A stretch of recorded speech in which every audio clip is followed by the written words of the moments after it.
explain why in a minute. It's not just because Joel's beside me and I'm a little bit nervous. And it's not because I've just met Emer beside me tonight, who just met people through social media and came here. I'm sure she's lovely.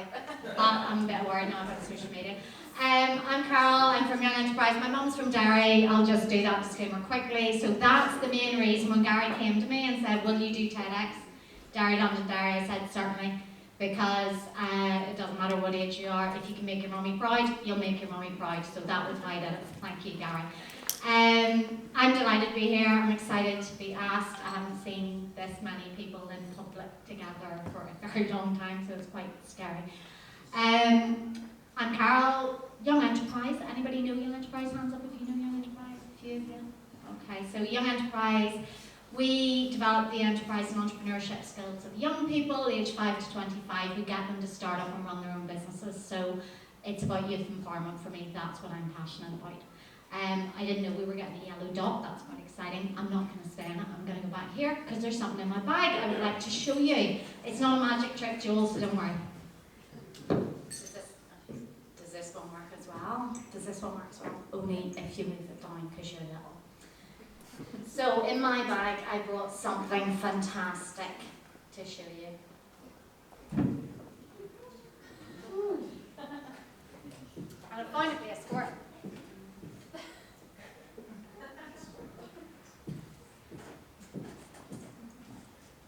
Isn't that shoe just beautiful? Hands up if you think this shoe is beautiful. If you haven't got your hand up, you're wrong. This shoe is beautiful. Even if you're not a shoe person, you can still admire it a little bit, okay? Gary is wearing his special shiny shoes tonight that we've seen on social media, so you don't have to be a lady to appreciate the shoes. It is a beautiful shoe. This is a very special shoe. It has one purpose. I wear that shoe, two of them usually, to collect awards. That's the awards shoe.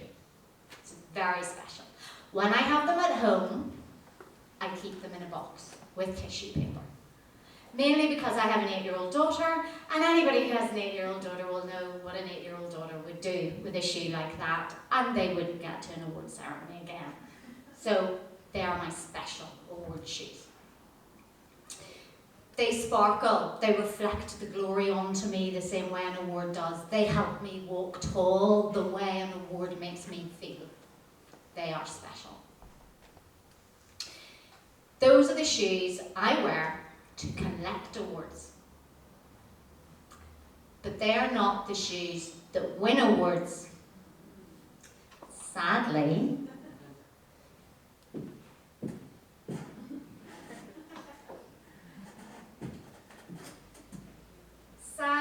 it takes a very boring, flat Marks and Spencer's suede flat pump to win awards. And the reason for that is, unlike Nadia, who you'll hear from later, I cannot work in shoes like that. I cannot work in a high sparkly heel.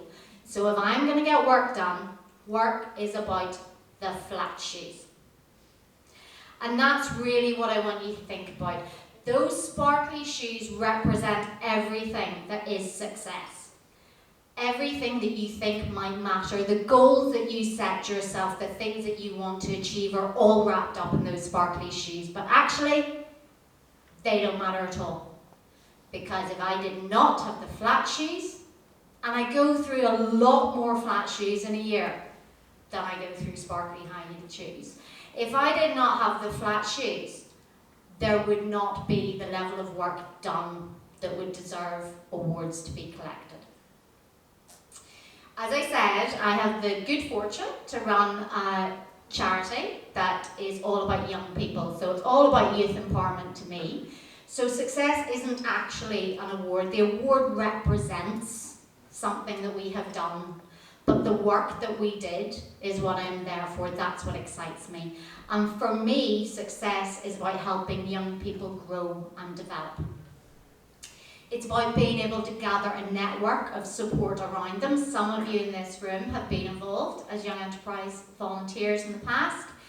We have teachers and we have people that come around them, and building a network of support around young people, for me, is what represents support.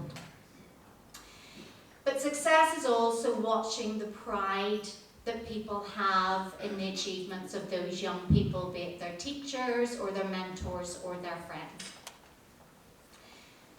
Gary last week ran the first TEDx youth event in this very city, and we brought together 15 young people from all across the Northwest to come and share their ideas. Gary wore shiny shoes. Gary wore his equivalent of the big sparkly shiny shoes, and that's okay because it was a really exciting event. It was one he made happen, and for him that was the recognition of the success of making that event happen. But for me, it was a flat shoe day. I sat back and I revelled in watching 15 young people find their voice. 15 young people come and share their ideas. Some of them had not really been out in public for the last 2 years, remember. But young people who had teachers behind them, friends with them, and mentors. Some in this room, Ryan was mentoring, and I'm sure some of the other mentors maybe are here this evening. And what I took the greatest pleasure was seeing the joy in those people's faces as those young people stood up and delivered their talks. One of the 17-year-old boys brought 2 of his 17-year-old mates.